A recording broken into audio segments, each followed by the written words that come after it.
Okay, so since we already have some admitted students, whether we can see you or whether you can hear us, we just wanted to say welcome. Thank you so much for joining us on a Tuesday, because it is Tuesday, just in case you weren't sure, at 6 p.m. This is the Undergraduate Admitted Student Live Chat.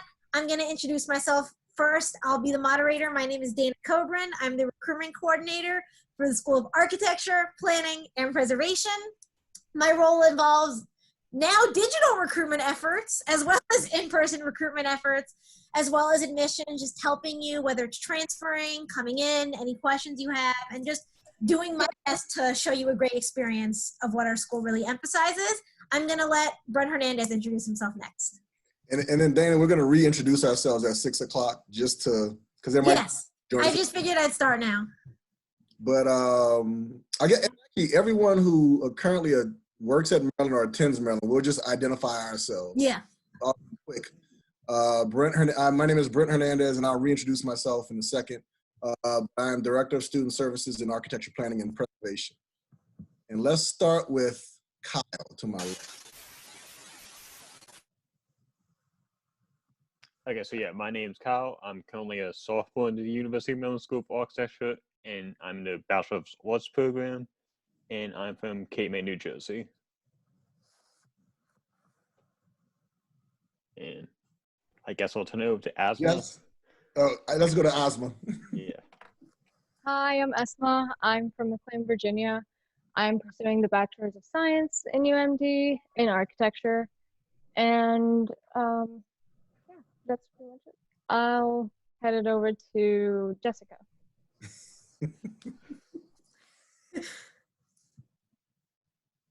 Sorry, I was muted. I'm Jessica. I'm from Maryland, and I'm a transfer to UMD, so I'm in my third year of college, but first year at Maryland. And I'm still like undeclared as to do the Bachelor of Arts or Bachelor of Science, still unsure on that. I don't know who else needs to go. Samantha. Samantha, go ahead. Okay, hi, I'm Samantha. I'm a junior at Maryland. I'm doing the Bachelor of Science. I'm also minoring in construction project management. I also tutor in math at UMD, so if you guys ever need any help, you know, put a call. But yeah, I'll pass it over to Nilo. Hey, my name's Nilo. I'm going to be, actually no, I'm not going to be next year because this is my last year. I'm a senior in the Bachelor of Science program. I'd also transferred in as well, so this is my third year at Maryland, but my last year in undergrad. Woo! And I'm in Rockville right now. So we actually, for students, we actually have a healthy mix of student ambassadors who are both in-state Marylanders and then people from out of state as well. So, and then I guess, Dana, do you want to start over again since it's now? Yeah, I was going to ask you because now that we have more people. So for everyone that just chimed in, so you're not confused, you didn't miss anything. We're introducing ourselves, and we're going to introduce ourselves again. To be clear, I'll be moderating. My name is Dana Cobran. I'm the recruitment coordinator for the School of Architecture, Planning, and Preservation. My role primarily is in admissions and recruitment, so I do in-person events. I facilitate virtual events like this one. I also work with undergraduate and graduate admissions. So I've been the one helping answer your questions, get your applications in, just the whole process. And then I'm from Silver Spring, Maryland, so I'm local. Brent, could you please introduce yourself? I will. Thank you, Dana. Hi, everyone. My name is Brent Hernandez. I'm currently the Director of Student Services in the School of Architecture, Planning, and Preservation. I currently live in Upper Marlboro, Maryland, which is in Prince George's County, which is the same county where our University of Maryland is located. I am originally from New Orleans, Louisiana, born and raised. I'm very proud to say that. I still go back home, not now, obviously. But if any out-of-staters have any questions about just moving to a different part of the country, I'll definitely be happy to answer that. I've been on campus full-time since 2006, working a variety of different positions. So I do have a wealth of knowledge. Thank you all for being here. Oh, I gotta leave. He has to leave. We'll miss you. All right, and then I would now like to turn it over to Kyle, one of our student ambassadors. Okay, for those just joining in, I'm a sophomore at the University of Maryland School of Architecture, currently in the Bachelor's of Art program, and I'm from Cape May, New Jersey. And I'm going to turn it over to Esma. Hi, again, I'm Esma. I'm a sophomore pursuing the Bachelor's of Science at UMD. I'm in a range of architectural student organizations, and I'll pass it down to Jessica. Hi, I'm Jessica. I am a third-year college student, first year at Maryland, and I'm brand new to the architecture, so I'm still between the Bachelor of Science and the Bachelor of Arts, and Samanti's next. Hi again, I'm Samanti. This is my third year at Maryland. I'm from Frederick, and I do Bachelor of Science, and I also minor in Construction Project Management. And I'll pass it on to Nilo. Hey, my name's Nilo. I am a senior in the Bachelor of Science track. So I also transferred here. So this is my third year at Maryland, but my last semester as an undergrad. And I'm in Rockwell right now. What am I doing? What am I doing? What am I doing? What am I doing? Oh my God, what am I doing? Oh my God, what am I doing?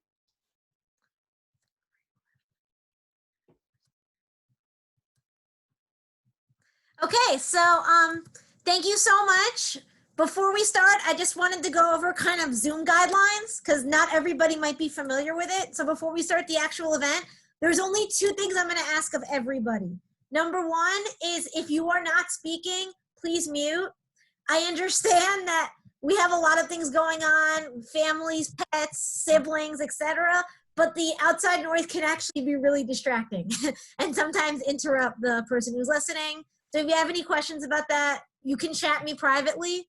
That's the second thing I was going to say, which is there's actually a chat function for everybody. If you go down to the bottom of your menu, you're going to see a little chat bubble, and that's how we're going to speak. The only people that should be speaking are the ambassadors, me or Brent, to answer questions, but we're here for you. So what I'm going to ask right now is whatever questions you have about the program, can be anything, can be financial related, can be program detail related, can just honestly be about architecture. Put it in your chat box and we're here to answer. Yep. And I'd like to say we'll do our best to answer all of your questions. Yeah. May not have all of the answers. Dana is going to leave her contact information for everyone. So we'll be happy to follow up with you all if we can't, for some reason, answer your question tonight. You can definitely put it in my contact info, and I have admissions appointments. So if this is a very personalized question or something that will take longer than 5 minutes, you're probably just going to want to email me as an FYI. But no matter what, you will get a response. I'm going to start us off with some questions that I have prepared, but I would definitely love to see all of you utilize the chat. So just to get things started, I'm going to ask something, and this is a question for all of the ambassadors. You are all talented people and have the choices of many schools, just as our admitted students are thinking about where they want to go. So my question to you is, why did you choose to come to University of Maryland and study architecture? Okay, so I guess we'll go in the same order. Sure. Okay, so yeah. Originally when applying to schools, I originally wanted to be a civil engineer, but I ended up choosing Maryland at the end because they have the best school atmosphere, I believed, and the most opportunities for students between athletics and as well as art programs visiting the Cleavey Center. You get free tickets for all those, and plus that's the best atmosphere. I felt the most at home here, and yeah, that's the main reason why I ended up coming to Maryland, because Maryland offered it unlike other schools. I guess I'll start too. So I chose Maryland because initially I was thinking of very different majors. I was either going for architecture, bioengineering, finance, all of that. So I came into Maryland because it had all of those majors and the fact that its program was flexible enough for me to actually branch out. So I chose architecture as my main field, but I also try to branch out in either courses or research or any other way to other fields. I came to Maryland primarily because it was closer to home for me from where I was originally, and the location of Maryland itself is accessible to like the DC area and up in Baltimore and Annapolis. So it's just a lot more opportunities available around here. So I wanted to benefit from that. And then I also chose to be an architecture major. Well, I was originally in the science field, but then I switched because I find like architecture to be more fulfilling like career pathway, and so I wanted to pursue that. So I chose architecture honestly from like high school, junior year in high school. I've kind of always wanted to do architecture. So coming here to Maryland, I knew where I was going. And for me, architecture is just a way to be creative and design your own things. And honestly, I'm just a horrible test taker. So I felt like architecture would be not the easier way, but the fun way to do college. And I also really just fell in love with the campus. So that's why I chose Maryland. I think I'm the last one. When I first came to Maryland as a transfer student, I didn't know anybody, much like some of you guys, especially for coming from out of state. I went to high school in North Carolina, so I literally didn't know anybody from high school. I was starting over. And I found the architecture school to be, and one of the reasons when I was touring, I found the architecture school to be really inviting because it's a small school, which means you get to know everybody really well, all the people in your classes. There's probably like, 70 to 100 so people in my, graduating class, but I know them pretty much all by name. And that community, you can always call on somebody to help with a project or something. And that community is why I ended up choosing Maryland. They all said it very eloquently. All I would add to what Nilo just mentioned is it's a really small community and a big university. And that's actually an amazing asset because a lot of the programs at Maryland are all wonderful, but there might be larger groups. And one of the noticeable things when you walk into the architecture building is that everybody knows each other. Somebody's probably giving somebody else a high five. And it kind of feels like a family where you have all the resources of a bigger university, but a smaller knit group that really just is in classes together and works well. So we have our first question, and any ambassador, feel free to jump in and answer this. Does the architecture major include more hands-on classes or lectures? I can go ahead. I think it's a mixture of both. For the hands-on classes, we do a lot of studio work, which includes model making and drawing. And then there's also lectures, for example, structures is one taught by Professor Ming Hu, which teaches you about like different materials and the structures of the building and the different methods. So it's a pretty good mix, I would say, which I really do enjoy because it just like gives you a break from your project and then vice versa.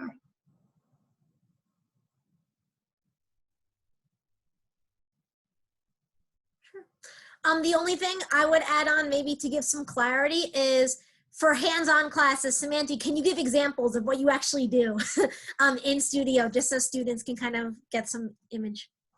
Sure. So for example, right now, my studio, which is Studio 402, yeah, 402, we're making an apartment complex, and due with like the coronavirus and stuff, pretty much everything is digitally.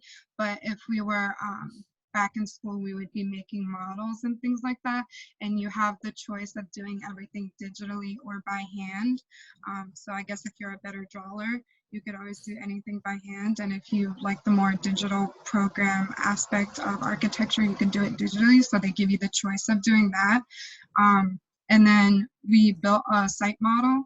So it's just like this huge model that we make. And then we individually make our own little models. So like I said, if we were back in school, we would be making our apartments and like placing it into the site model that we made. And there's just like different types of materials you can use and things like that. And a lot of the studios are like that. It's not just the one I'm in, but that was just an example. Sure. Thank you so much. We have another question. Does everyone get their own desk or storage area? anybody can chime in and answer this one. Okay, I guess I'll answer it. So starting spring semester sophomore year, so for 400 studio, you get your own desk, and it's like a fairly large desk as well. You get to do whatever you want to it. Some people like set up like monitors on the desk for like a second screen for the laptop. You get like several large drawers that come with like the ability to lock it as well, and you can like show up wherever you want. You get 24/7 swipe access to the building, so you can show up at like 2 a.m. if you want to the architect's building. Might happen. But yeah, you get a desk for like each studio from spring semester sophomore year onwards. Kyle said that pretty eloquently.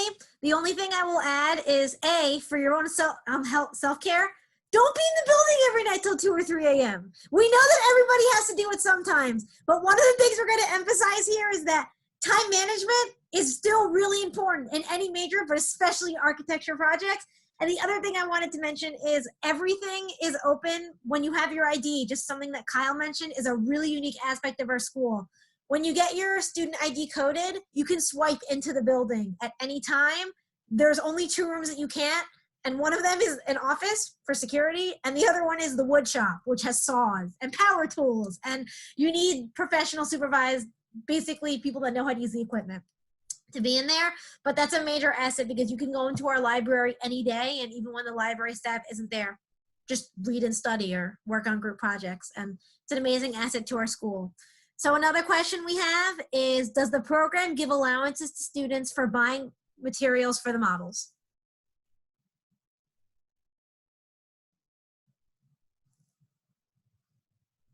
It doesn't give, oh, sorry. Go ahead. You guys can both answer. Okay. Well, there's the American Institute for Architecture Students. It's a student organization, and there's a chapter in UMD, and they do have a store.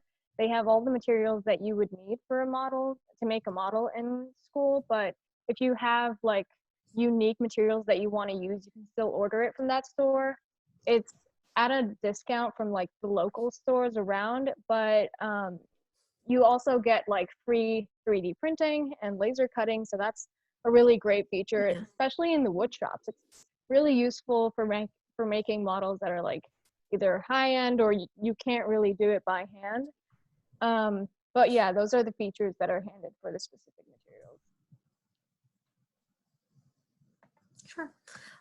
Can you mention, Asma, a little bit about where you can get the supplies? Not necessarily the finances, but like if somebody doesn't know where to buy, let's say chipboard, where could they buy it? Most of the students either use Amazon, or there's a local art supply, and it's called Artists and Craftsmen. It's right next to campus. Usually whenever we get handed an assignment and we're delivered with like specific materials that we need to use, that's our go-to place right after the class. A lot of like, instead of the local stores, as I mentioned before, like the AIS store is mostly used with students as well, because it's right in the building of architecture, and it's accessible. Like as long as there's someone in the organization that has access to the store, they can deliver those materials to you right there. Yeah, it's also worth mentioning that both the AIAS store and the Arts and Craftsman store off campus both offer 15% discounts to students. That's actually really helpful to mention. Thank you, Kyle. Can I add one more thing? Go for it. So when you're buying materials for models, I feel like you don't need to buy like the expensive stuff to like the really end, if that makes sense. Like we make study models, or you can use literally like cardboard or cereal boxes or stuff. So it's not like you're always paying for materials all the time. So I would just keep that in mind as well. Like throughout the semester, you're not spending all this money. You might spend a little bit by the end of the semester to make your final model look nice, but for like study models and stuff, you can literally use cardboard that we found in like the recycling bins just lying around in the architecture building. The gist of what everybody is saying is that it is affordable. It does cost money because that's life, but there are a lot of different avenues to get the materials. And like Samantha just said, you can actually know when you need the good materials and save that money ahead of time. Thank you so much to all of you to answer. We have a couple of different questions going, which makes me really happy. The next one, and this is, I'm gonna have every single ambassador answer. what advice would you give to a freshman going into the architecture program? Okay.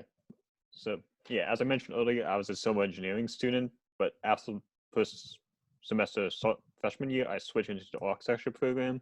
So coming in, I knew like almost like no one. So like what I recommend is like you get to know people pretty quickly, because it took me like about like 6, maybe 7 weeks before I started to get to know people, but it would be like beneficial extremely in the long run, because as people mentioned earlier, like, you can just like walk up to someone almost and ask them questions about like the projects you're working on or whatever else, because they all been there before. Most of the curriculum remains the same year after year, and they'll always be willing to help you with anything.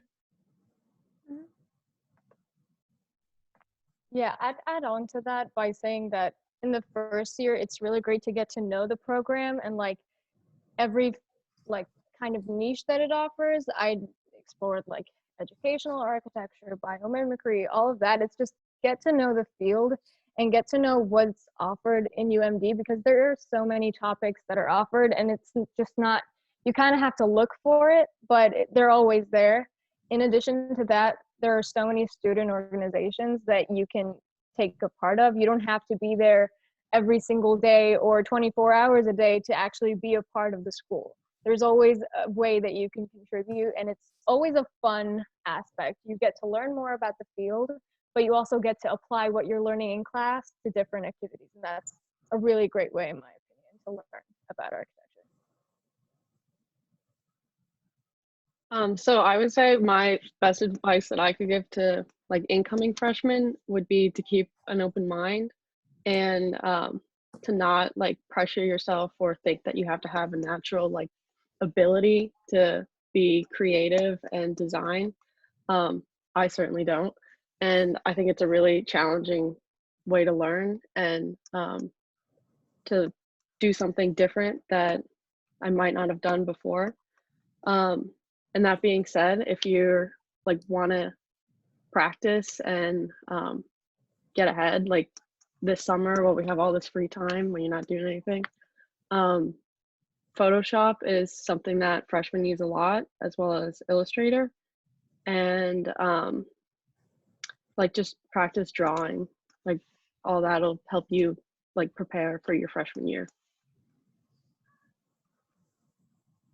I think what everyone's been saying is really good. I guess one more thing I would say is going in for me freshman year, I was a little confused, but once I, started actually talking to people and like professors and advisors, it made my life so much easier. So just like, don't be afraid, just make sure everyone knows your name. That was my goal. I just wanted everyone to know my name pretty much.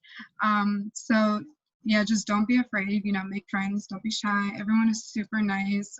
Even like the graduate students who are our TAs, our teaching assistants, they are super helpful. I can always go to them. I was really afraid to like speak to people in the beginning, but like now everything's just like a lot easier because I can speak to people and just get advice and feedback all the time.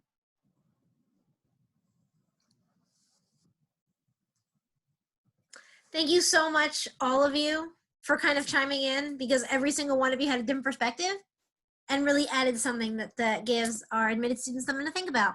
So I'm going to tweak this question a little bit, and you'll see why in a second. The next question is, do students use Autocad at all? And what I'm going to tweak it to is, what kind of softwares and what kind of renderings do we do in our program? Anybody can answer. So programs, we use a lot of the Autocad or the Adobe software programs, like Jessica mentioned, Photoshop, Illustrator, InDesign, things like that. So I would get familiar with those. One of the bigger ones, once you get higher up into Studio, is Revit and Inkscape. We do use AutoCAD for like drawing a plan out or something. So there's like a variety of different programs that we use, and really you can use whichever one you want, you feel most comfortable with. They don't really tell you, oh, you have to use one or the other for a project or something. But yeah, there's just like all these different programs that we use. going from like the little ones to the really large ones like Revit, which is like a lot of what the firms currently use. There's also Rhino and SketchUp and things like that that I didn't mention, but there's just so many different programs. And honestly, like whatever you're comfortable with, they're fine with. And to add on to that, there's like workshops for, I think, SketchUp, AutoCAD, even like ArcGIS through our technology center in the architecture school. So like our own little technology center. And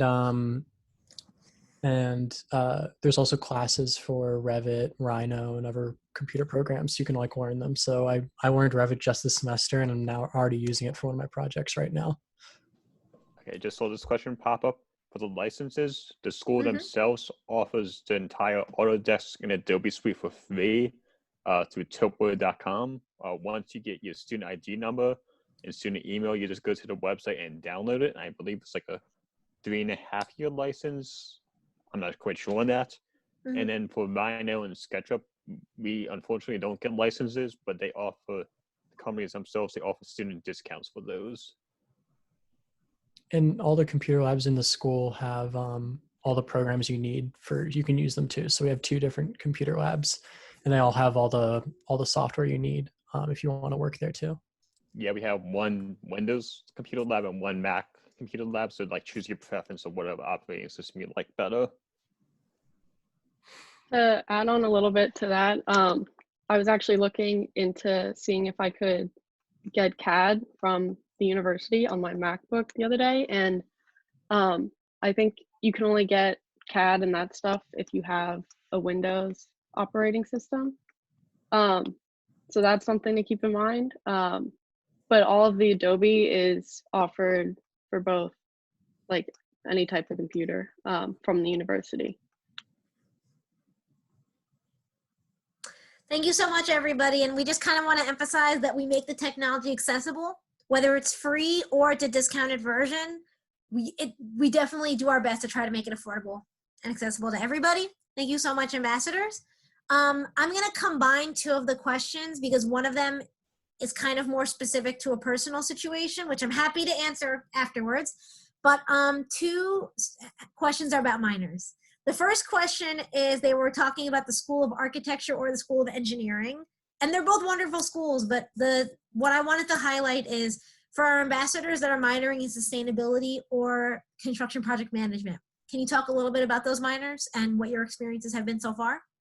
Okay, so I'm currently minoring in sustainability right now in my first semester, and I'm just taking like a basic like general background courses. Like one course I'm taking is like sustainability in College Park, which we learn about like what the campus or what the city's doing sustainability wise, and then like some other sustainability classes. And then next semester I'm planning on taking a lead certification course, which is in which you take the course and at the end you take the lead GA test.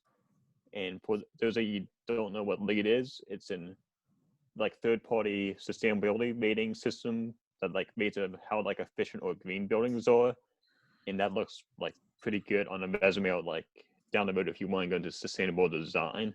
And like in fact, like a lot of buildings on campus, I believe up to like 13 or so now are LEED certified, and like each new building has to be like LEED silver or better. Has to be LEED silver or better.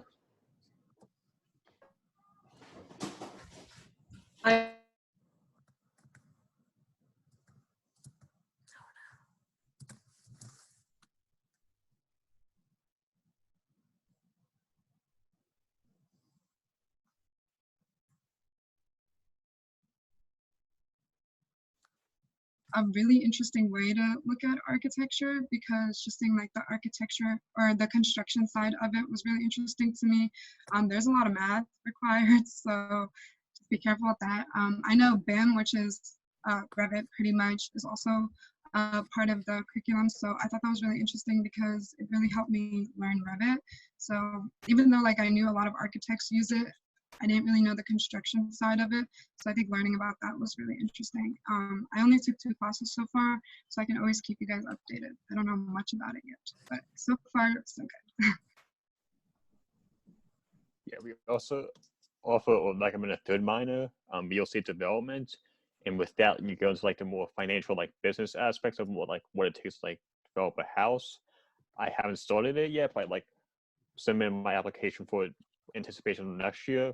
And with that, I get to take one course beforehand, Architecture 271, which just goes over like the basics of like real estate development and what the process is. And then once you're admitted, you get into the more financial aspect of it, like the taxes, codes, zoning, etc. And then yeah, like lays it out for you. It's only like about 5 courses and it's straightforward.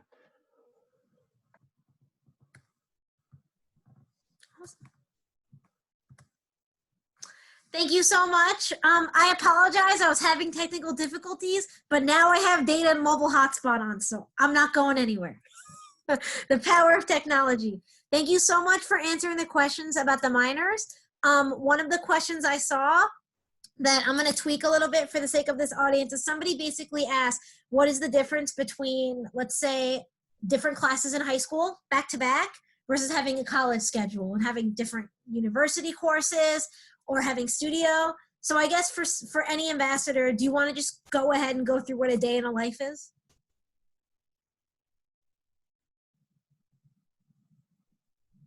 I mean, I'll say for me, so I prefer morning classes, which is not a popular opinion, but I prefer to get them out of the way.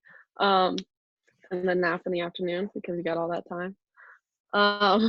So I have class like at like 9:30 is pretty much my earliest. I have one 8 a.m., which isn't too bad, but I typically stick with the morning classes, and it's pretty, the architecture structure seems to be pretty like rigid, so there's not too much of like choices and like what time you're going to take a class versus like the bigger programs at the school might have a class at every like 2 hours of the day.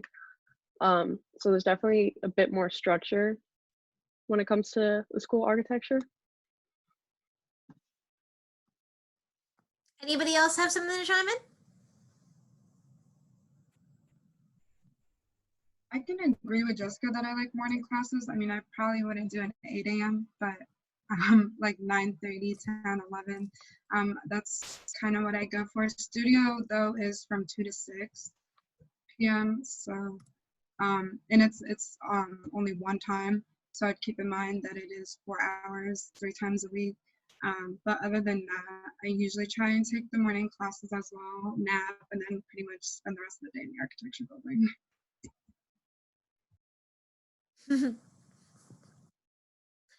Thank you so much. Another question that was asked is somebody asked about education abroad opportunities. So before I said anything, have any of you ambassadors participated in study abroad, education abroad opportunities or want to? Chime in if you have. Nilo, you have? Okay.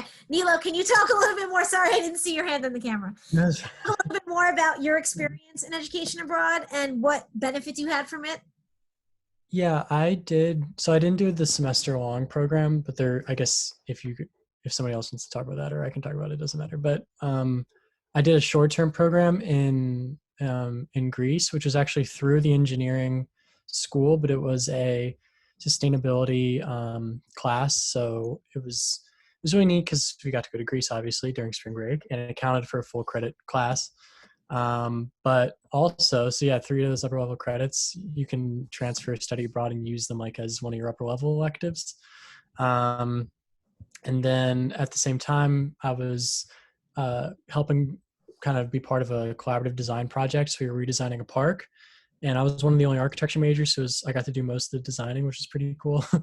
We had engineering majors that were helping with those aspects of the project, finance majors who were helping out. It was a very multidisciplinary project. So a lot of the study abroads that are open to all majors offer a really multidisciplinary look and a really real world kind of glimpse into what a project might look like.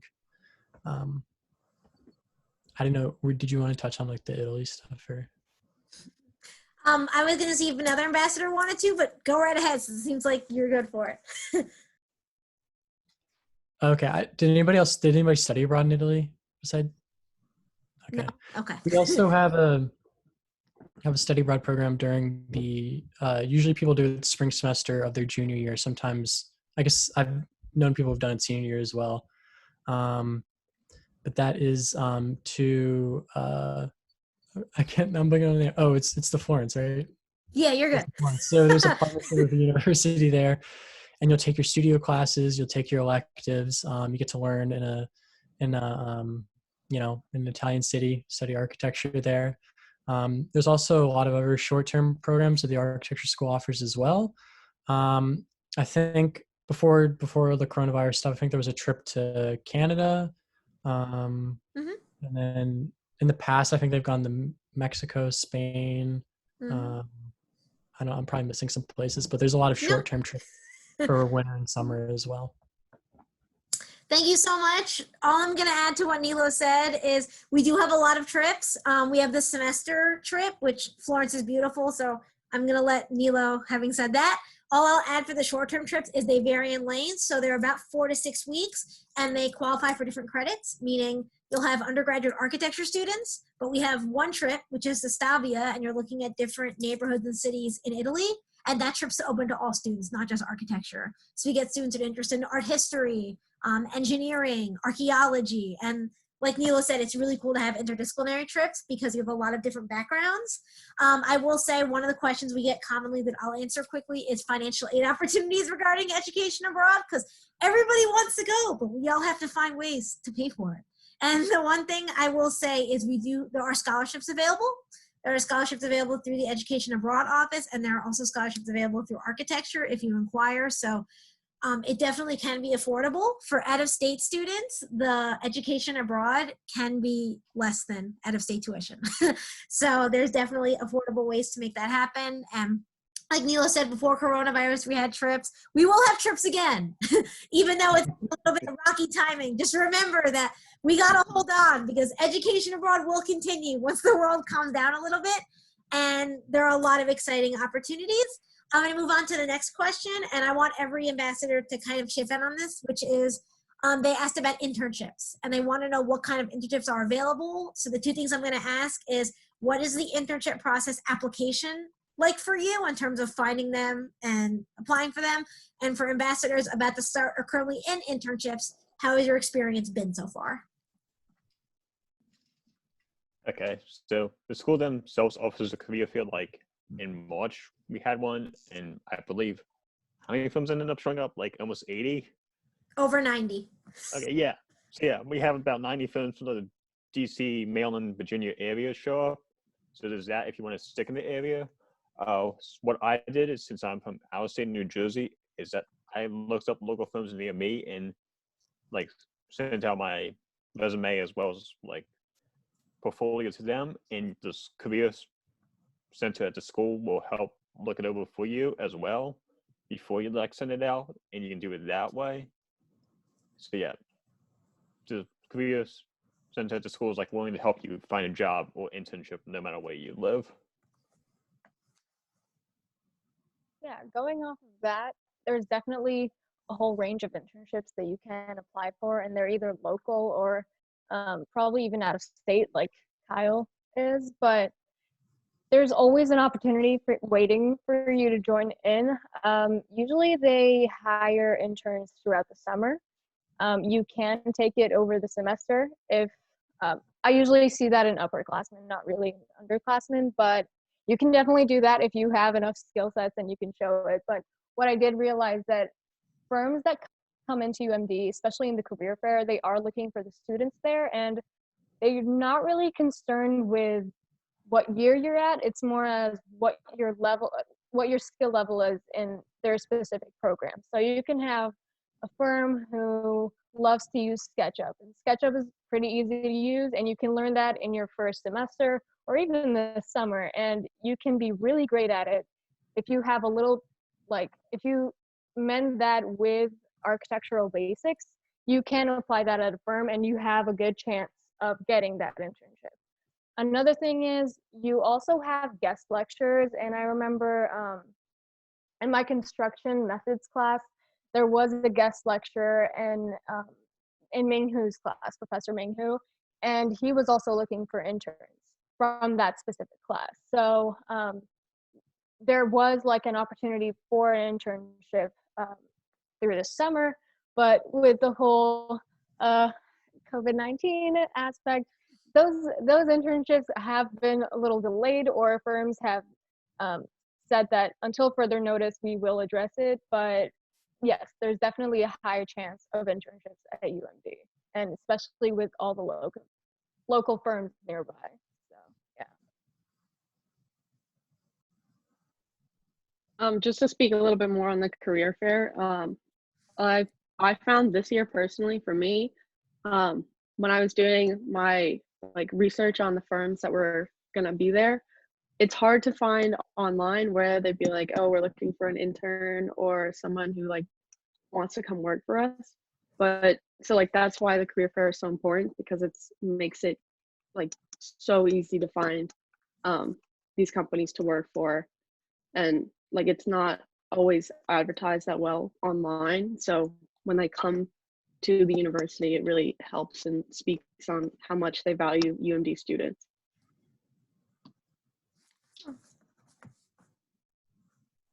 Any other? I think everyone No, you're good. Good. I was just gonna say, I think everyone covered pretty much everything. Just that there are a lot of internships around, and it's not hard to find one. So as long as you look for them, they're pretty easy to get.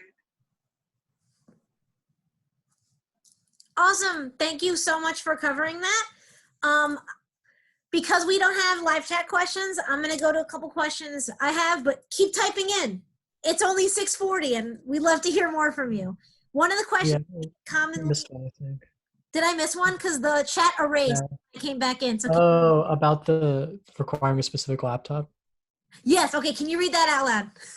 Yeah. So it says, does the architecture school require a specific laptop? No. I've had both Windows and Mac computers during my time at UMD, so personally I've used both. There are some programs like Revit that you can only use on Windows. So if you have like Boot Camp, which if you don't know what that is, that's okay. I didn't know either when I first was starting out. So so you can use either computer, either operating system perfectly fine, and use all the programs you need. So either way, you can either have a Windows computer and it runs all the programs. You can have a Mac which runs some of them, and then all except like Revit mainly, and then you can use the Windows partition for Revit. Yeah, in terms of just like looking for specs for computers, just like make sure like it can actually run the programs. Other than that, you can choose whatever brand you want. Just make sure it actually works. And just to add on a little bit, if worse comes to worse, and we're still doing online programs for the fall semester, UMD they shared their desktops. So I've been using the UMD graphics desktop that was provided. I have a really nice computer, but like there's still things like Enscape and Revit that's a little slow on my laptop. So UMD did provide desktops to a lot of the architecture students, and you can get on all the programs through that, which was really, really helpful. So I wouldn't worry about like going out and buying like a really expensive laptop. And again, I think we mentioned the computer labs that were there, and they have all the programs as well on them.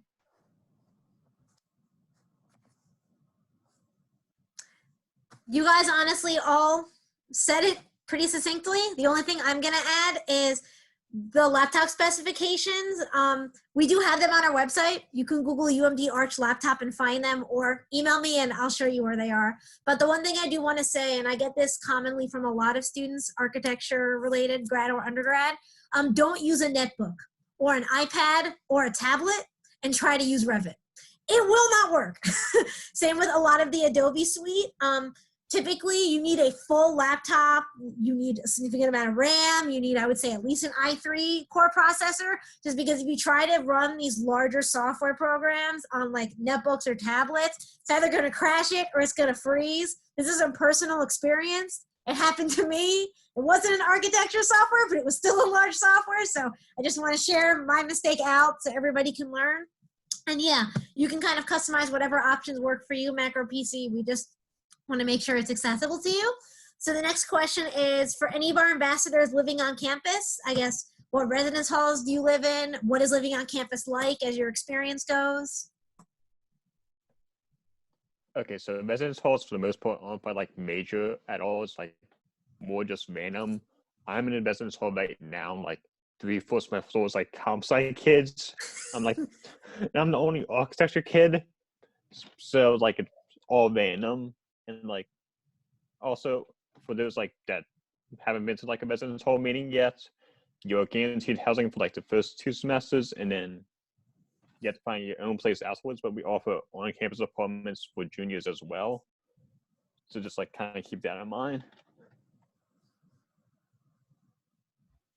Yeah, I'm a junior and I live in Commons, South Campus Commons. It's an apartment, and it's really close to the architecture building, like a 5-minute walk.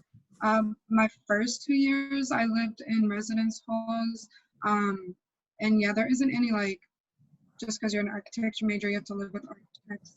You can literally pick and choose or go random. But all the residence halls are pretty nice, near the diners and things like that. The next question I'm going to direct primarily to Nilo because it's about education abroad, just because I know that he has some experience with it.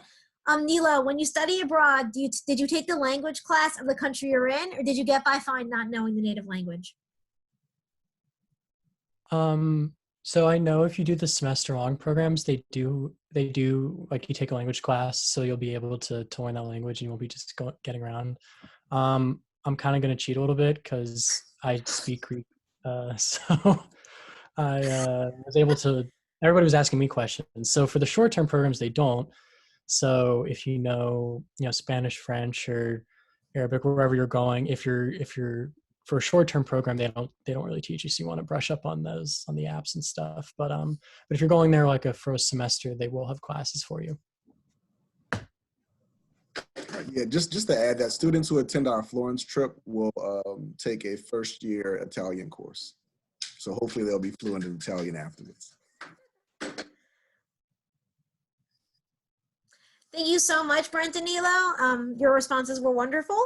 The next question is kind of something that I would say is subjective, but I actually do want to hear every ambassador's view on it because I think it's an interesting point. Somebody asked, is architecture more of an art-oriented major or a math-oriented major? And I think that's actually a fascinating question. So if all of you want to chime in with kind of your opinion, because I know it's definitely subjective. Okay, this is like kind of a tough one. So like the first few design courses you take, 171, 200, 300, it's more like conceptual designs and like looking at precedents. And even like it's like that for 400. But in your sophomore year, you take it like a structures class as well. Well, that it doesn't have that much math. You eventually do need to know it a tad bit down the road. So kind of keep that in mind. But in terms of design courses, it's more just like conceptual design, art based. I think the program gives you a good blend of it. So if you're going for the Bachelor's of Science, each semester has kind of a dual curriculum where you have studio, which does emphasize the design aspect of it, but you also have a structures class or a course that helps you apply those physical aspects of the architectural design. And so just speaking out of my last semester where I took construction, it wasn't heavily math-based, but it did give me the tools, like the physical tools for me to apply in my physical models, and I kind of tried that in my design courses as well. I haven't started the structure series, but I'm pretty sure that whatever I'm going to learn in structures 1, 2, and sustainability after that, I can still apply it to my designs in the studio. So it's a good mix. Well, for architecture, you only have to take up to Calc 1 for math courses, which, like, contrary to if you're an engineering major, is nothing. So that's a bonus. calc is calc, but it's only one class instead of, I don't even know what they go up to. So I personally think it's definitely more like visual and conceptual versus like math. Yeah, I agree. Although you do have to take a math class and a physics class, actually. Structures does require a bit of math as well, but I feel like artistically you don't really need to be, but there is a bit of math within the curriculum. I think it's a pretty good mix. You know, the courses you're taking that are math and science related are pretty basic. Like you're not going to be taking like up to the 3s and 4s and anything crazy, not even 2, just Calc 1. So I guess then you do take the structures courses, which again, like people said, are math based, but it's kind of more applications, so it's a little bit easier to understand, at least for me, being like a visual learner. So there is math involved, but it's a little easier to grasp than just like throwing around numbers, I guess. Thank you so much for all of your perspectives. Obviously, this is kind of an ever-going debate, I would say, but it's just interesting to hear. And definitely for all of our admitted students, if you choose to come to Maryland, we would love to hear your perspective on it. Before we go to the next couple questions, there was something that one of our ambassadors mentioned that I wanted to explain, which is they talked about the Bachelor of Science, and not all of you may know that we actually have 2 different undergraduate programs. So I wanted to explain that really quickly and then have an ambassador to talk about that. So we have 2 different undergraduate degrees in architecture. We have the Bachelor of Arts and the Bachelor of Science. And the first 2 years are completely identical in both. You're taking the introductory architectural courses, drawing, theory, and just learning how to basic model make with your gen eds. Then it divulges a little bit after 2 years. You take your first studio the second semester your sophomore year. And then we have the Bachelor of Arts track and the Bachelor of Science. So for the Bachelor of Arts track, I'll explain that, and then I'll have an ambassador in the Bachelor of Science go through what their curriculum is like. But the Bachelor of Arts is a little bit more elective-based, meaning it's architecture electives, but you can also take electives sometimes in other majors if you get permission, like landscape architecture could be one, just to kind of learn a little bit more if you get permission to see what could be available out there. For the Bachelor of Science, it's a little bit more focused. So you're taking more studios, and one of the ambassadors in Bachelor of Science, would you like to chime in? About like the classes you take. Yeah, just about studio, what the experience is like. Yeah, so you'll have you'll take a studio class and that'll be like the Monday, Wednesday, Friday from 2 to 6. So it's kind of the focal point of all your history classes and all your structures classes and all your electives. It's the manifestation of that is the studio class. So that's where you build the buildings and do the projects. So you'll be in like a smaller group, usually like 15 or so students to a professor, and you'll be able to kind of go through the process of designing a project and kind of bringing it to life. So you'll look at like precedents, you'll look at buildings that you like, that you want to design, or sometimes you'll be assigned one. You'll kind of dissect it and see what goes into it.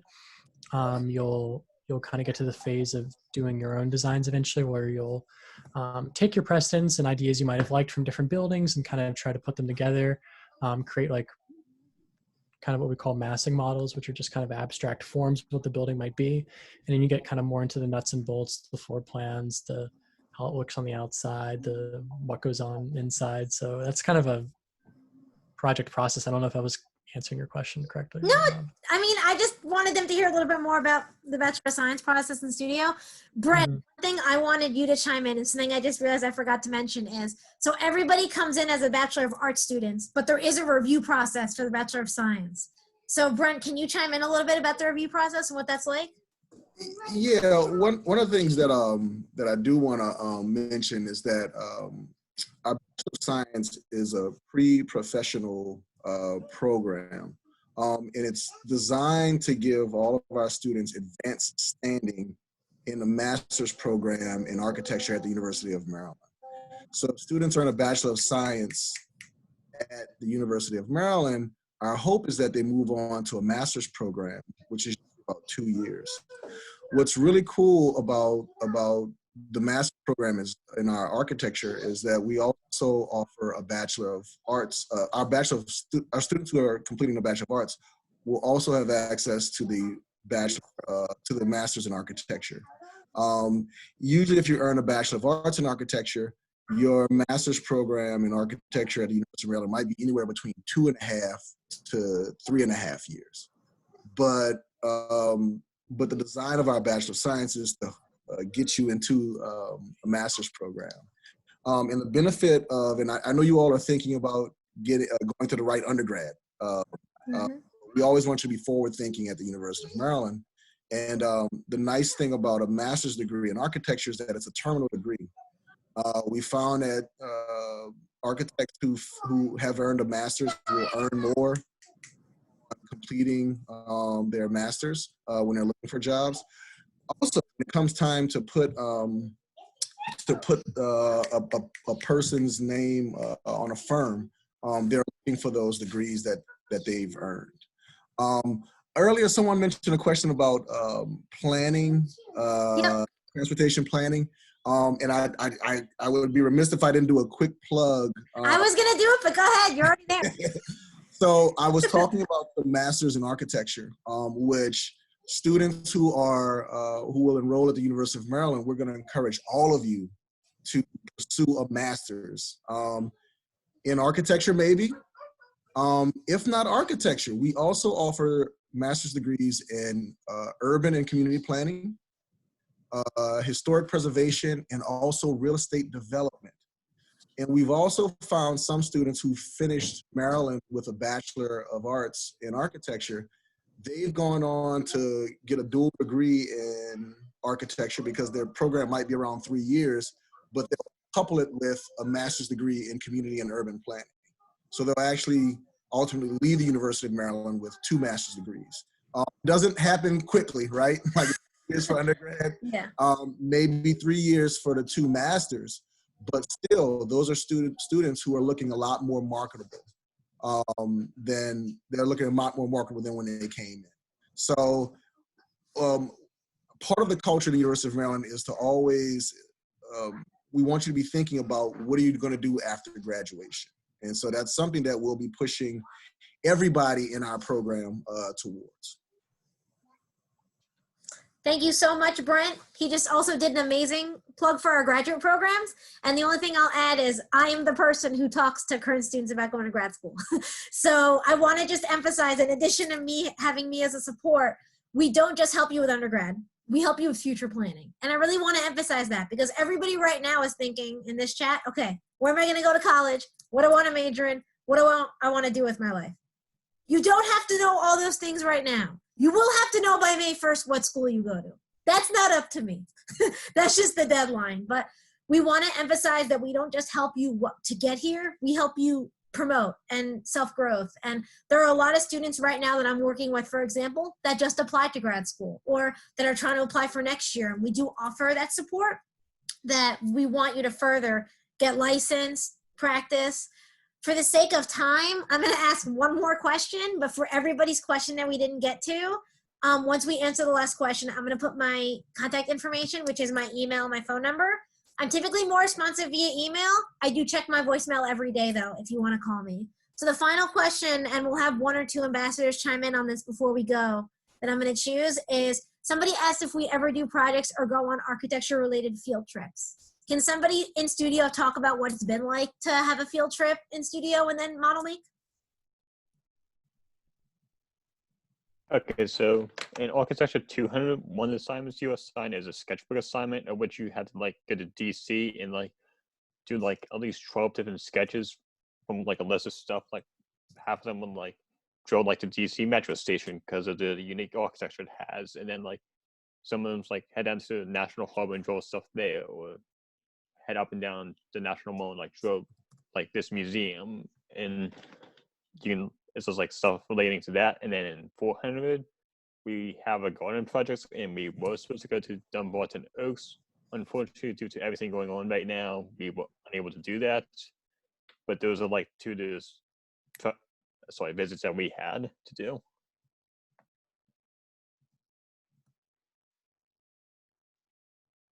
For studio, I know like a couple or pretty much all the studios go to DC field trips. Do we ever do projects? Yes. It's always project after project. When we go to DC, my studio 402 has actually gone to DC twice, I think, this semester. And like Kyle said, 400 goes to Dumbarton Oaks. I believe 401 studio also goes to DC. We usually go to DC and examine the site and take measurements, and you're like split up into groups and stuff, and then you come back and you build the site, which I think is really interesting. But yes, we do build projects and we do go to DC field trips.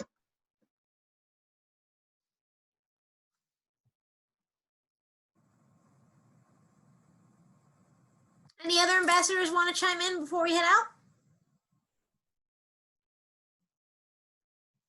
I'm gonna take that as a no, and that's totally fine. So before we go, I want to say 3 quick things.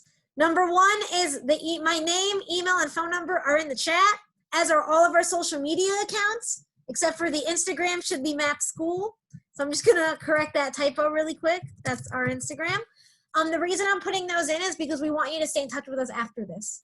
So email me, call me. The reason I'm putting our social media out is we have an amazing communications team. They put out posts, they put out events, reminders. So definitely follow them, like them, and look into that. I want to thank all of our ambassadors and Brent for their time, because I know that it hasn't been really easy, and I know that everybody's going through different struggles, but I really appreciate it. I want to thank everybody that is admitted. First of all, congratulations. You got admitted to the University of Maryland College Park. That takes a lot. You put a lot of hard work and dedication in, and we want to celebrate that, and we know you want to make this decision. So the only other housekeeping things I'm going to say are, you will get a recording of this in case you miss anything. You can always email me if you have any questions. I take appointments as well, and good luck with making your decision by May 1st on which college you want to attend. We definitely hope you'll consider us in your choices. Have a great day, everybody. Have a good evening. Happy Tuesday, and thank you so much for joining us. Stay safe. Be well. Thank you. Be safe.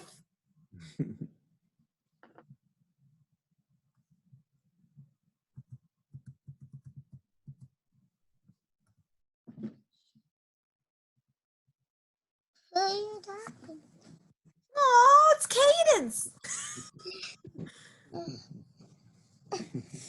I lost you. Watch out. Get out the way.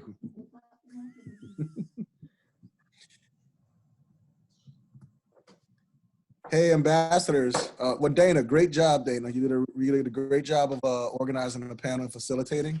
And I'm sending you an email right now. I just want to thank y'all so much. My energy was extremely low, very, very low. And it was uplifting hearing from all of you all.